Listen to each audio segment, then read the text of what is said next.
क्या बात लिखी है कि अगर या तो यहां पर रेजिस्टेंस होता और उसमें करंट फ्लो कर रहा होता तब उसका पोटेंशियल चेंज होता, और या तो कोई सेल आता, सेल का मतलब एक नेगेटिव टर्मिनल और एक पॉजिटिव टर्मिनल, सेल भी नहीं आया, वो भी नहीं आया। तो अब ये शेप आप चाहें तो यहां से लेकर मैसूर तक बना दें, उससे कोई फर्क नहीं पड़ने वाला। क्यों? क्योंकि ये सर्किट रिप्रेजेंटेशन है, ये वायर नहीं है, ये किसी रियल सिचुएशन का फोटोग्राफ नहीं है, ये कनेक्टिंग वायर की लेंथ नहीं है, ये सर्किट रिप्रेजेंटेशन है।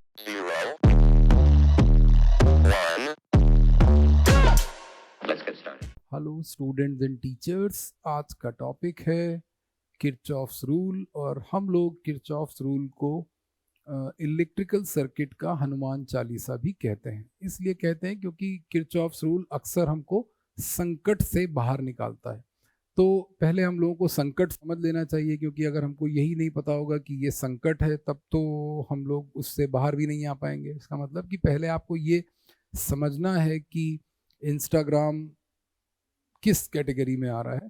तो किरचॉफ रूल में किरचॉफ रूल को समझने के लिए सबसे पहले हम लोग सर्किट को समझेंगे। बिल्कुल सर्किट का सिंपलेस्ट फॉर्म मैं आपके सामने रख रहा हूँ, और सर्किट का सिंपलेस्ट फॉर्म मेरे हिसाब से क्या है कि आपके पास एक बल्ब है।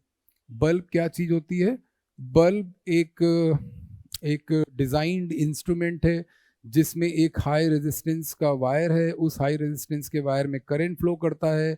करंट फ्लो करने की वजह से उसमें हीट प्रोड्यूस होती है, और हीट प्रोड्यूस होने की वजह से उसके चारों तरफ की गैस, जो बल्ब इज स्ट्रक्चर, उस बल्ब के अंदर हम लोगों ने एक गैस ले रखी है। वो गैस के एटम्स एक्साइटेड स्टेट में आते हैं, इलेक्ट्रॉन का ट्रांजिशन होता है, इलेक्ट्रॉन हायर स्टेट में जाता है, और जब इलेक्ट्रॉन हायर स्टेट से लोअर स्टेट में वापस आता है तब वो एक फोटोन रेडिएट करता है। हम इस कॉम्बिनेशन को इस डिज़ाइन में ये इंश्योर करते हैं कि जो गैस हम लोगों ने ली है उसमें जो ट्रांजिशन ऑफ इलेक्ट्रॉन है वो एक विजिबल फोटोन एमिट करे। इसका मतलब कि जो इलेक्ट्रोमैग्नेटिक रेडिएशन वो एमिट करने जा रहा है because of the transition of electron, उसकी वेवलेंथ 4000 से 8000 एंगस्ट्रॉम के बीच में होनी चाहिए। तो ये पूरी डिज़ाइन मैंने आपको बताई कि बल्ब कैसे डिज़ाइन किया जाता है। और फिर ये लोग ऐसा कह रहे हैं कि हमारे पास एक दूसरी चीज़ है जिसका नाम है सेल। सेल आप जानते हैं, नहीं जानते हैं तो उसके लिए आपको दूसरी क्लास अटेंड करनी पड़ेगी जिसमें मैंने सेल के बारे में समझाया है, वर्किंग ऑफ सेल कैसे होती है, और जो सेल के कॉम्बिनेशन है। कॉम्बिनेशन का मतलब कि यहाँ पर अगर हम लोग एक इलेक्ट्रोड कॉपर का ले रहे हैं और यहाँ पर एक इलेक्ट्रोड हम लोग जिंक का ले रहे हैं, तो ये कॉपर और जिंक मिल के क्या करते हैं, इसके साथ सल्फ्यूरिक एसिड का ही होना क्यों ज़रूरी है, क्यों हम इलेक्ट्रोलाइट सब्स्टिट्यूट नहीं कर सकते, और इस तरीके की पूरी बातें डिटेल में हम लोगों ने डिस्कस की हैं। अभी हम ये मान ले रहे हैं कि ये इसका पॉजिटिव टर्मिनल है, ये इसका नेगेटिव टर्मिनल है, ये दोनों टर्मिनल यहाँ पर फ्री हैं। ऐसे मैं इन्हें ये दोनों अलग अलग इसलिए बनाए हैं जस्ट टू शो यू कि ये दो अलग अलग अरेंजमेंट्स हैं। Cell is a different conspiracy, bulb is a different creation. ठीक बात है। क्या होने जा रहा है कि अगर हम इसको इससे कनेक्ट कर दें, तो जैसे ही हम इसको इससे कनेक्ट करते हैं तो क्या होता है, ये बल्ब रोशनी देने लगता है, ये बल्ब लाइट देने लगता है। और ये जो लाइट यहाँ पर है, ये लाइट आ रही है at the cost of thermal energy, और वो थर्मल एनर्जी आ रही है at the cost of electrical energy, और वो इलेक्ट्रिकल एनर्जी आ रही है at the cost of chemical energy. Chemical energy का मतलब कि जो इसमें सल्फ्यूरिक एसिड के मॉलिक्यूल्स का डिसोसिएशन होने की वजह से जो एनर्जी लिबरेट होती है, अल्टीमेटली वो एनर्जी लाइट में कन्वर्ट हो रही है। इसका सर्किट डायग्राम समझना है। आज का टॉपिक सर्किट डायग्राम है। इस पूरी चीज को, ये जो इसको अगर हम लोग एक ऐसा यहाँ पर एक बॉक्स बना दें, इस बॉक्स के अंदर की चीज को रिप्रेजेंट किया जा रहा है एक सेल और एक इंटरनल रेजिस्टेंस। ऐसे ये क्या चीज है? ये इंटरनल रेजिस्टेंस है, ये इलेक्ट्रोलाइट की कैरेक्टरिस्टिक है। क्या है? इलेक्ट्रोलाइट की कैरेक्टरिस्टिक है। और ये किन बातों पर डिपेंड करेगी मैं कहीं पर लिख दे रहा हूं। आर जो है that is internal resistance of cell. R क्या चीज है? आर है इंटरनल रेजिस्टेंस ऑफ सेल। जैसा कि हम कह रहे हैं कि ये इंटरनल रेजिस्टेंस ऑफ सेल है, तो इसका मतलब कि ये सेल के किसी एक पार्ट, वो क्या है? इलेक्ट्रोलाइट। इलेक्ट्रोलाइट डिसाइड करता है कि सेल का इंटरनल रेजिस्टेंस कितना है। और ये किन बातों पर डिपेंड करता है? जैसे टेम्परेचर ऑफ इलेक्ट्रोलाइट, ये इलेक्ट्रोलाइट के टेम्परेचर पे डिपेंड करेगा, ये इलेक्ट्रोलाइट की विस्कोसिटी पर भी डिपेंड करेगा। ये क्यों ऐसा है? क्योंकि यहाँ पर एक और बात जान लेना जरूरी है, वो बहुत ज़्यादा इंपॉर्टेंट बात है, वो ये कि एक वर्ड हम लोग यहाँ पर यूज़ करते हैं एक्सटर्नल सर्किट, और एक वर्ड ऑब्वियसली यहाँ पर आ जाएगा जिसका नाम है इंटरनल सर्किट। ठीक है, तो एक्सटर्नल सर्किट क्या है और इंटरनल सर्किट क्या है, एक सेंटेंस में समझ लीजिए। एक्सटर्नल सर्किट का मतलब anything outside the cell, anything outside the cell, that is external circuit. और ये ऑब्वियस डेफिनेशन यहाँ पर आ गई, इंटरनल सर्किट का मतलब इनसाइड द सेल, कोई इसमें कंफ्यूजन की बात नहीं है। यहाँ पर ये इंटरनल सर्किट है। इंटरनल सर्किट का मतलब कि सेल के अंदर करंट कैसे फ्लो कर रहा है, सेल के अंदर करंट फ्लो करता है बिकॉज ऑफ, सेल के अंदर करंट फ्लो करता है because of movement of electron, no, because of movement of cations and anions, cations and anions. जो ये कैटाइन और एनाइन होते हैं, H प्लस आयन जो इधर जाएगा कॉपर की तरफ, और ये SO4 नेगेटिव आयन जो जिंक की तरफ जाएगा, उनका मूवमेंट हो रहा है यहाँ पर। और जो यहाँ पर हो रहा है एक्सटर्नल सर्किट में, जो भी हो रहा है वो मैं यहाँ पर आपको बता दूं कि एक्सटर्नल सर्किट में जो कुछ भी हो रहा है that is happening because of, that is happening because of movement of electrons. ध्यान से देख लीजिए, इसमें कोई कंफ्यूजन नहीं होना चाहिए कि इंटरनल सर्किट में क्या हो रहा है और एक्सटर्नल सर्किट में क्या हो रहा है। बहुत, और एक लॉजिक समझिए, लॉजिक क्या है, लॉजिक ये है कि सेल के दो टर्मिनल हैं, एक पॉजिटिव एक नेगेटिव। सिंबल ऐसा क्यों बनाया, पॉजिटिव का मतलब हायर पोटेंशियल, नेगेटिव का मतलब, इसलिए हम लोगों ने ये ऐसा सेल का सिंबल बनाया। दूसरी बात कि दोनों सिंबल्स के बीच में स्पेस क्यों रखा, स्पेस रखने का मतलब ये है कि इलेक्ट्रॉन्स सेल के अंदर फ्लो नहीं करते। जैसा कि हम मानते हैं कि बीच में कोई गैप आ जाए तो इसका मतलब इलेक्ट्रॉन जंप नहीं करता है। वो जो गैप यहाँ पर है वो क्या है, वो है इलेक्ट्रोलाइट, वो एयर गैप नहीं है।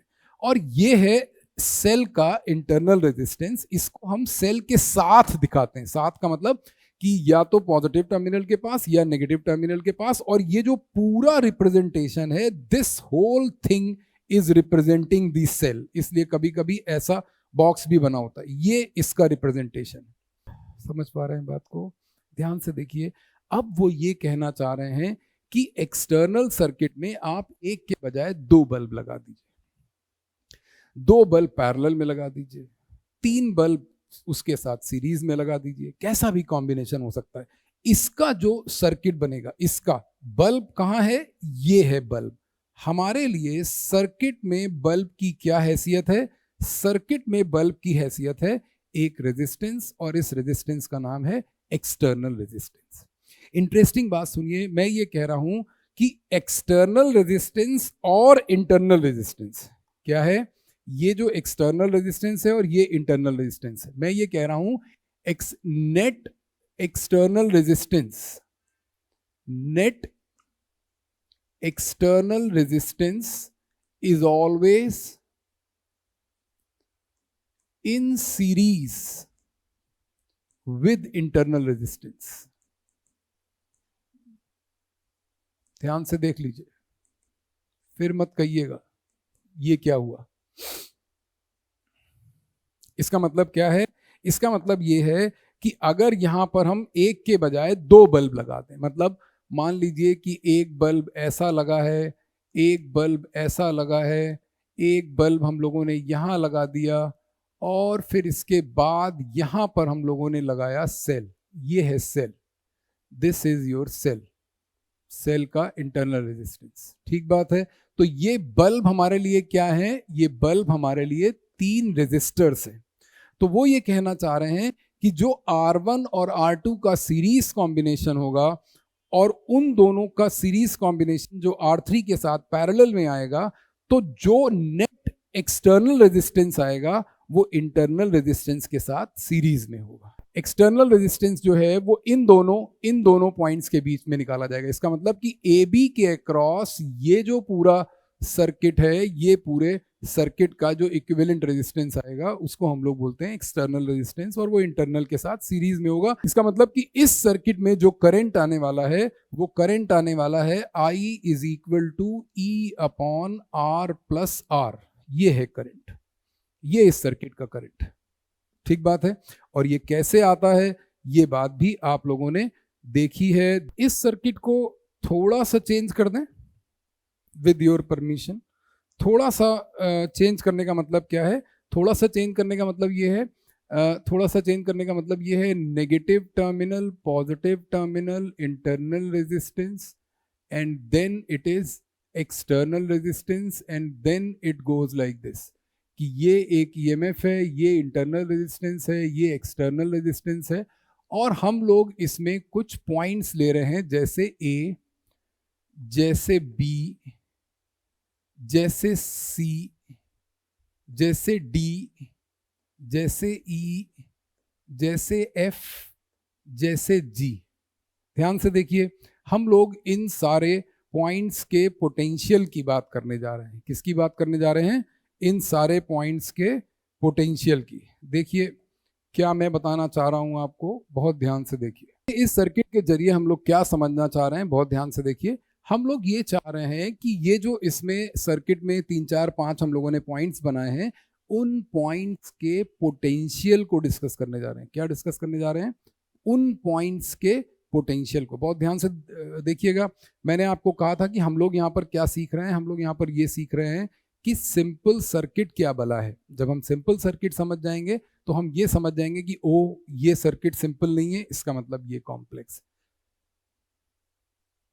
सत्य को पहचानने के लिए झूठ को पहचानना जरूरी है, वरना जीवन लोग बिता देते हैं झूठ को ही सच मानते हुए। वही काम हम लोग यहाँ पर करना चाह रहे हैं। मैंने कहा कि ये जो पॉइंट है सर्किट का, ये जो इसका नाम है ए पॉइंट दिख रहा है। ए पॉइंट का कुछ पोटेंशियल होगा। हम लोगों ने ये जो लोएस्ट वाइट लेवल दिखाया है, ये लेवल ए पॉइंट के पोटेंशियल का है। वंडरफुल है, वेरी गुड। इसके बाद यहां पर आएगा सेल का नेगेटिव टर्मिनल, और यहां पर आएगा पॉजिटिव टर्मिनल, यहां पर आएगा इंटरनल रेजिस्टेंस, ये R, ये EMF, और फिर यहां पर आएगा एक्सटर्नल रेजिस्टेंस, ये आ गया कैपिटल R। ध्यान से देखिएगा, बहुत ध्यान से। इस सर्किट को हम लोगों ने ओपन कर दिया है। अब मैं इसमें बनाऊंगा वो सारे पॉइंट्स। A के बाद हमारा पॉइंट है B पॉइंट यहां आ रहा है, ठीक है। अगर बीच में हम यहां पर एक पॉइंट और ले ले H, तो H कहां आएगा? H आएगा यहां पर, ये देखिए H पॉइंट, ठीक है। फिर क्या हुआ? B के बाद क्या आया? C के बाद क्या आया? D के बाद क्या आया? E, और E के बाद क्या आया? F, और F के बाद क्या आया? G, और G के बाद क्या आया? फिर से ओपन। आइए बहुत ध्यान से देखिए, हम लोगों को क्या करना है। पॉइंट ए का पोटेंशियल हम लोगों ने मान लिया कुछ है, और वो कुछ क्या होगा? वो कुछ होगा सेल के नेगेटिव टर्मिनल का पोटेंशियल। सेल के नेगेटिव टर्मिनल का पोटेंशियल और पॉइंट ए का पोटेंशियल सेम है। मैं उसके पहले एक और बात आपको बताना चाह रहा हूं, और ये उम्मीद कर रहा हूं कि आप वो बात याद रखेंगे। क्या बात याद रखनी है? बहुत छोटी सी बात है, थोड़ी मोटी सी बात है, लेकिन है बहुत छोटी सी बात। वो ये कि there is a potential drop, there is a potential drop across a resistor, ठीक है। There is a potential drop across resistor. इसका मतलब कि अगर करंट फ्लो कर रहा है तो वो हायर से लोअर फ्लो करेगा। इसका मतलब कि जो रेजिस्टेंस है, जो रेजिस्टर है, उसके दोनों एंड्स के अक्रॉस पोटेंशियल डिफरेंस होगा। उसको हम लोग पोटेंशियल ड्रॉप कह रहे हैं कि there is a certain potential drop across a resistor. Number two बात ये कि when there is when there is no cell or resistance, the potential remains same whatever is the shape or length of wires shown in circuit. क्या कहना चाह रहे हैं? वो ये कहना चाह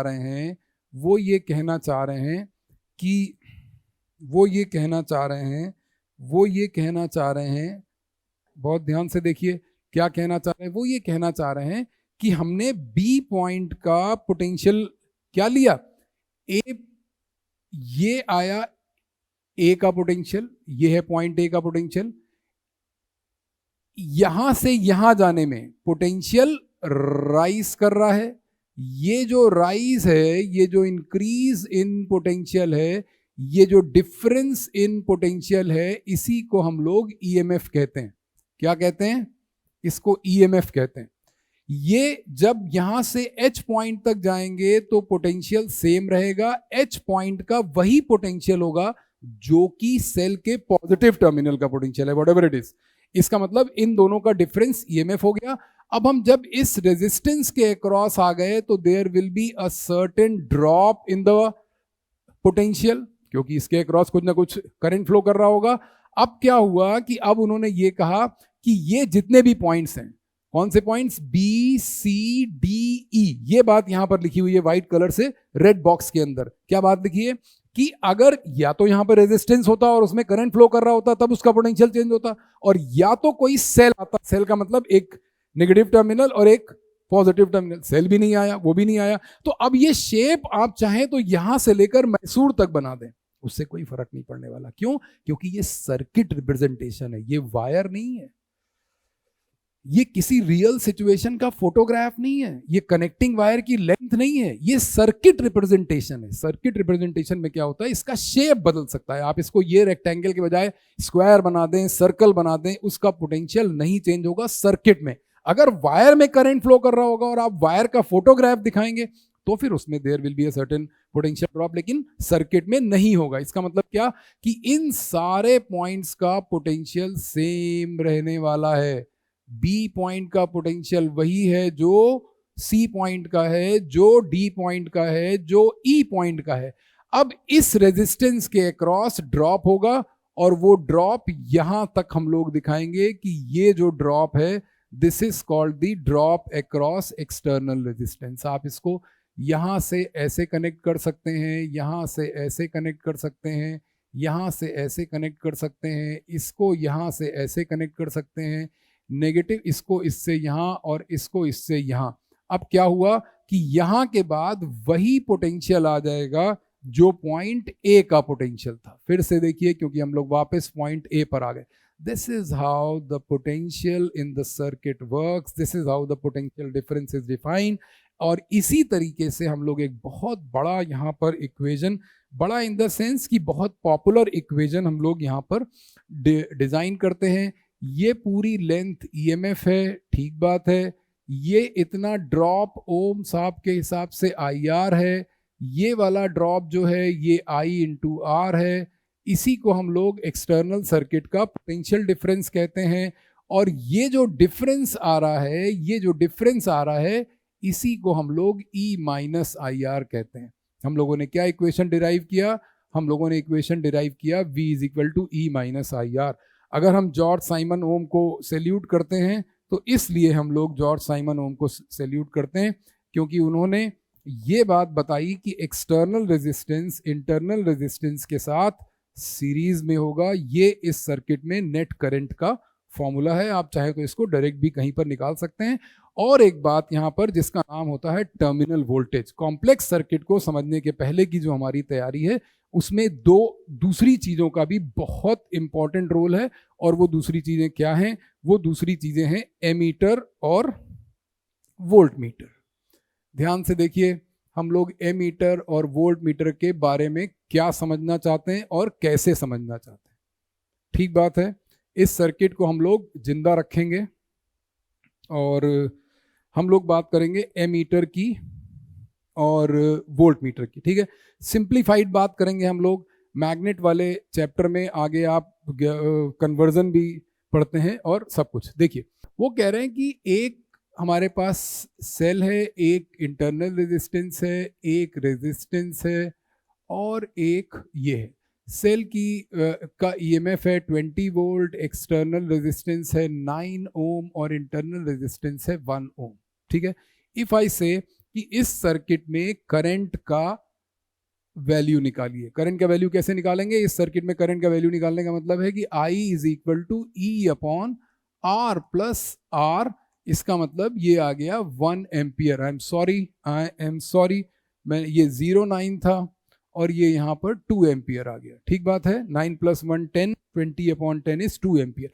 इसका मतलब यहाँ पर 2 एम्पियर का करंट फ्लो कर रहा है। ठीक है, ध्यान से देखिए, अगर मान लीजिए आपको इन 3 वैल्यूज में से कोई एक चीज ना पता हो, रियल सिचुएशन में हमको तीनों में से एक भी चीज नहीं पता होती, पर फॉर एन इंस्टेंस मैं आपको ये कह रहा हूं कि अगर इन 3 में से कोई एक नंबर आपको नहीं पता है, मान लीजिए आपको सेल का ईएमएफ नहीं पता है, मान लीजिए आपको एक्सटर्नल रेजिस्टेंस नहीं पता है, या कोई भी इंटरनल रेजिस्टेंस नहीं पता है।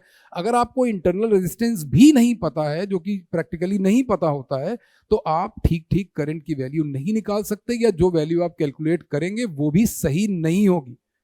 ऐसी सिचुएशन के लिए हम लोगों ने जो डिवाइस डिजाइन की, उस डिवाइस का नाम है एमीटर। ठीक है, आगे चल के जब दूसरे चैप्टर्स में आप देखेंगे, मैग्नेट वाला चैप्टर जिन लोगों ने पढ़ा है वो लोग ये बात जानते हैं कि यूजुअली डीसी सर्किट्स में हम लोग मूविंग कॉइल गैल्वेनोमीटर वाली चीज यूज करते हैं। मूविंग कॉइल गैल्वेनोमीटर का मतलब ये होता है कि एक कोई करंट कैरिंग कॉइल होती है, उसको मैग्नेटिक फील्ड में सस्पेंड कराते हैं।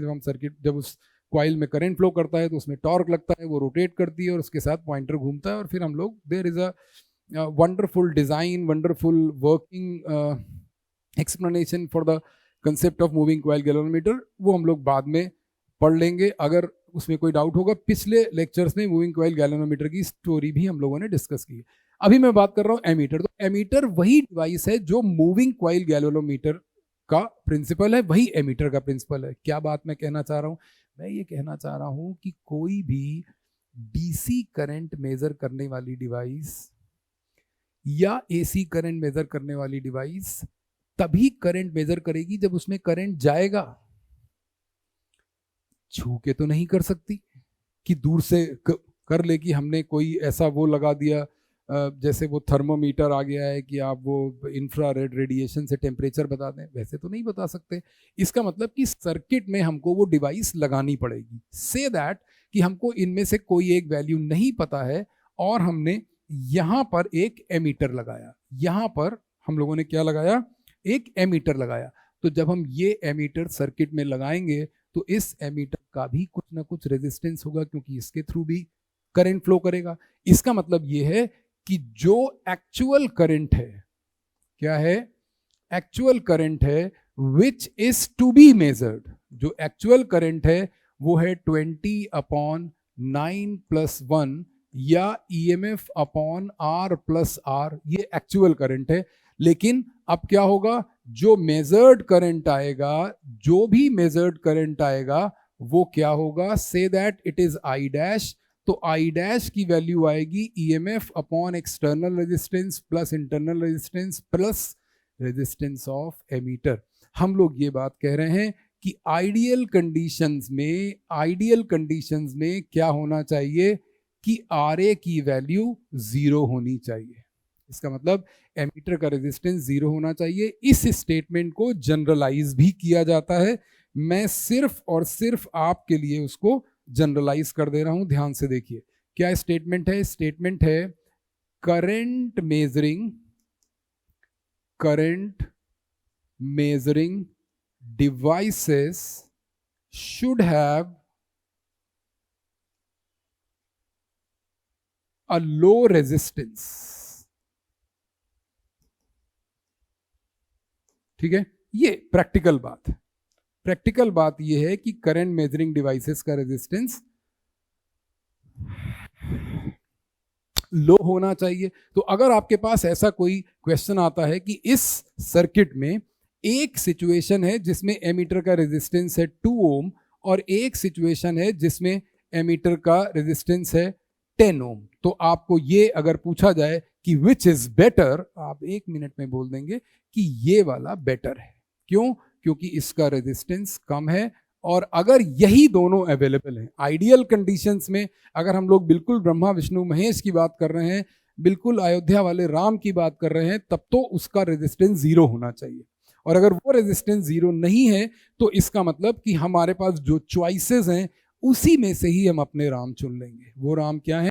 वो राम ये है कि 2 ओम का रेजिस्टेंस होना चाहिए, 2 ओम वाला एमीटर जो है वो हम लोग सिलेक्ट करेंगे। क्यों? क्योंकि और फिर इसको दूसरे तरीके से भी पूछा जाता है कि परसेंटेज एरर निकालिए। परसेंटेज एरर का मतलब क्या होगा कि आप यहां पर RA की वैल्यू 2 ओम रख देंगे, I आपको मालूम होगा, फिर आप I माइनस आई डैश, क्योंकि I डैश कम होने जा रहा है तो I minus I dash upon I into 100, ये क्या है? ये आया है percentage error in the reading. Very good. अब इसी के साथ एक दूसरी चीज यहां पर है जिसका नाम होता है वोल्टेज मेजरिंग डिवाइस। क्या नाम है? Voltage measuring device. वो कहां लगाई जाएगी? वो जिस भी रेजिस्टेंस के अक्रॉस या सेल के दोनों टर्मिनल के अक्रॉस हमको पोटेंशियल डिफरेंस मेजर करना होता है, वहां पर जो डिवाइस हम लोग लगाते हैं उसका नाम होता है वोल्ट मीटर। और ध्यान रहे, वोल्ट मीटर का भी प्रिंसिपल, जो डीसी सर्किट्स में जो वोल्ट मीटर है उसका भी प्रिंसिपल वही मूविंग कॉइल गैल्वेनोमीटर ही है। तो ऐसी सिचुएशन में हम लोग यहां पर अगर कोई वोल्ट मीटर लगाने जा रहे हैं, मान लीजिए हमने यहां पर कोई वोल्ट मीटर लगाया, ये हमारा वोल्ट मीटर है, तो उनका ये कहना है कि आप अगर इस सर्किट को ध्यान से देख रहे हैं तो देखिए वो क्या कह रहे हैं। वो ये कह रहे हैं कि अगर मान लीजिए ये सिचुएशन होती कि हमको सारी वैल्यूज पता है तो इन दोनों पॉइंट्स का पोटेंशियल डिफरेंस कितना आता। अगर ये पॉइंट x है, ये पॉइंट y है, तो Vx minus Vy is equal to V is equal to I into capital R होता। I की वैल्यू आपने निकाली 2 एम्पियर और R की वैल्यू आपको दी हुई है 9 ओम, तो ये आ जाता 18 वोल्ट। लेकिन जैसा कि हम लोगों ने डिस्कस किया कि जब ऐसी रियल सिचुएशन होती है तो हमको कोई एक नंबर नहीं मालूम होगा या तीनों नंबर नहीं मालूम होंगे, उसके लिए हमने डिजाइन किया है इंस्ट्रूमेंट जिसका नाम है वोल्ट मीटर। तो वो ये कह रहे हैं कि वोल्ट मीटर में एक्चुअली तो कुछ ना कुछ करंट जाएगा, क्योंकि अगर करंट नहीं जाएगा तो कॉइल रोटेट नहीं करेगी, और अगर कॉइल रोटेट नहीं करेगी तो पॉइंटर घूमेगा कैसे। Designing of volt meter again is a technical issue. Disclaimer, ध्यान दीजिए कि हम ये चाहते हैं कि यहां पर करंट ना जाए, इसका मतलब येलो वाली आर्म में करंट जाए ही ना। प्रैक्टिकली नहीं होगा, पर हम ये चाहते हैं कि भाई अगर फिर वही बात कि अयोध्या वाले राम अयोध्या में हैं बस। तो वो ये कह रहे हैं कि अगर हम ये चाहते हैं कि यहां करंट ना जाए तो हम इस पे कॉम्प्रोमाइज कर लेते हैं कि कम से कम जाए। अब हम लोगों ने पढ़ा पैरेलल कॉम्बिनेशन। पैरेलल कॉम्बिनेशन का मतलब क्या होता है? पैरेलल कॉम्बिनेशन का मतलब होता है कि ये दोनों दो रेजिस्टर यहां पर पैरेलल में लगे हैं, यहां से कोई भी एक करंट आ रहा है, ठीक है, ये कोई करंट आ रहा है आई, और मान लीजिए इसकी वैल्यू है 5 एम्पियर, तो यहां पर तो 5 एम्पियर हो जाएगा ये। लेकिन इन दोनों ब्रांचेस में कितना करंट होगा? सिंपल बात है मेरे भाई, क्या कि जितना करंट यहां पर जा रहा है, जितना करंट यहां पर जा रहा है, इसकी वैल्यू R1 है, इसकी वैल्यू R2 है। जो रेजिस्टेंस ज्यादा होगा, यही तो आपने पढ़ा ना, यही आपने पढ़ा कि जो रेजिस्टेंस ज्यादा है उसका करंट कम है। ये देखिए, जो रेजिस्टेंस ज्यादा है उसका करंट कम है, जो रेजिस्टेंस कम है उसका पोटेंशियल डिफरेंस सेम रहता है। सिंपल बात है। ऐसी सिचुएशन में अगर हम ये चाह रहे हैं कि यहां करंट ना जाए या कम से कम जाए तो हम हाई रेजिस्टेंस रखते हैं। वोल्ट मीटर या वोल्टेज मेजरिंग डिवाइसेस, ये जो हम लोगों ने स्टेटमेंट लिखा है करंट मेजरिंग डिवाइसेस, उसी को हम लोग यहां पर रीडिजाइन कर दे रहे हैं। वो क्या है? वो ये है कि जो वोल्टेज मेजरिंग डिवाइसेस हैं, क्या हैं?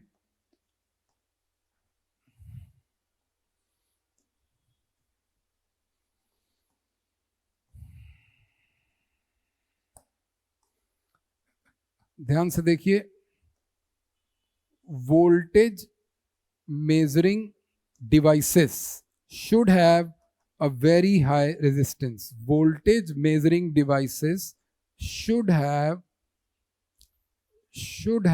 a very high resistance. Very high resistance का मतलब as high as possible. तो जितना ज़्यादा रेजिस्टेंस लिया जा सकता है वोल्टेज मेजरिंग डिवाइसेस का, उनका उतना रेजिस्टेंस लेते हैं। आइडियल कंडीशंस में जब हम लोग आइडियल वोल्ट मीटर की बात करेंगे, किसकी बात करेंगे? आइडियल वोल्ट मीटर की बात करेंगे, तो आइडियल वोल्ट मीटर का रेजिस्टेंस इन्फिनिटी होना चाहिए। आइडियल वोल्ट मीटर का रेजिस्टेंस इन्फिनिटी होना चाहिए। जैसे आइडियल एमीटर का रेजिस्टेंस 0 था, वैसे ही आइडियल वोल्ट मीटर का रेजिस्टेंस इन्फिनिटी है। Very good. तो ये हम लोगों ने ये हम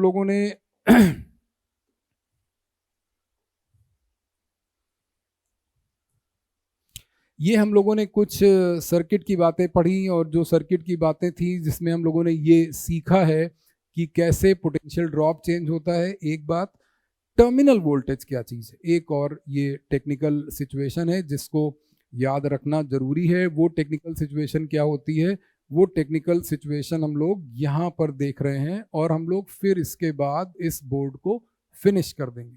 ध्यान से देखिए ये टेक्निकल सिचुएशन है, बहुत ज़्यादा इम्पॉर्टेंट है, ठीक है। वो ये है कि सर्किट में सेल हमको हमेशा ऐसी सिचुएशन में नहीं दिखेगा कि उसके पॉजिटिव टर्मिनल से करंट निकल रहा है। सेल दो तरीके से हमको सर्किट में दिखेगा, और ये फिक्र मत करिए, केवल दो ही सिचुएशन है, मैं लिख दे रहा हूं यहां पर, क्या? मात्र दो सिचुएशंस। क्या दो सिचुएशंस हैं? बहुत ध्यान से देखिए। पहली सिचुएशन ये है कि आपको सेल ऐसा दिखेगा, ये सेल, और दूसरी सिचुएशन ये है कि आपको सेल ऐसा दिखेगा। ठीक बात है, दोनों सेल, अच्छा दोनों एक ही हैं, अलग कर देते हैं। यहां से करंट बाहर आ रहा है और यहां पे करंट अंदर जा रहा है। ठीक बात है, ऐसा हो सकता है अगर मान लीजिए दो सेल एक ही आर्म में लगे। अभी हम लोग डिस्कस करेंगे कि आर्म क्या चीज होती है। यहां पर जैसे जो हम लोगों ने ये सर्किट लिए, इसमें ये दो आर्म्स हैं, लेकिन यहां पर सिंगल लूप है तो एक ही आर्म है, एक आर्म में एक करंट होता है। तो ये वाली जो सिचुएशन है, इस सिचुएशन में जो पोटेंशियल डिफरेंस होता है जिसको हम लोग टर्मिनल वोल्टेज भी कहते हैं, इस सिचुएशन में जो टर्मिनल वोल्टेज है वो E माइनस आई आर होगा। क्या होगा? E minus I are. इसको हम लोग बोलते हैं डिस्चार्जिंग ऑफ सेल। क्या बोलते हैं? डिस्चार्जिंग। डिस्चार्जिंग का मतलब सेल से करंट ले रहे हैं, ले नहीं रहे, दे रहे हैं, फ्री इलेक्ट्रॉन दे रहे हैं पॉजिटिव टर्मिनल को, और उसको ये लोग कहते हैं कि वो एक्सटर्नल सर्किट में वो एक कॉन्स्पिरेसी। तो ये E माइनस आई आर हो गया टर्मिनल वोल्टेज, इसको कहते हैं। और यहां पर जो टर्मिनल वोल्टेज आएगा इस सिचुएशन में, ये जो टर्मिनल वोल्टेज यहां पर आएगा इस सिचुएशन में, VA माइनस VB, वो E प्लस आई आर आएगा, E प्लस आई आर। तो ये जो V आया और ये जो V आया, ये दो अलग अलग टर्मिनल वोल्टेज। क्या है? Terminal voltage. ठीक है, तो हम लोगों ने इस बोर्ड पर क्या क्या पढ़ा है देख लेते हैं। इस बोर्ड पर हम लोगों ने ये सारी चीज़ें पढ़ी हैं। इस बोर्ड पर हम लोगों ने एमीटर पढ़ा, सर्किट का बेसिक कंसेप्ट पढ़ा।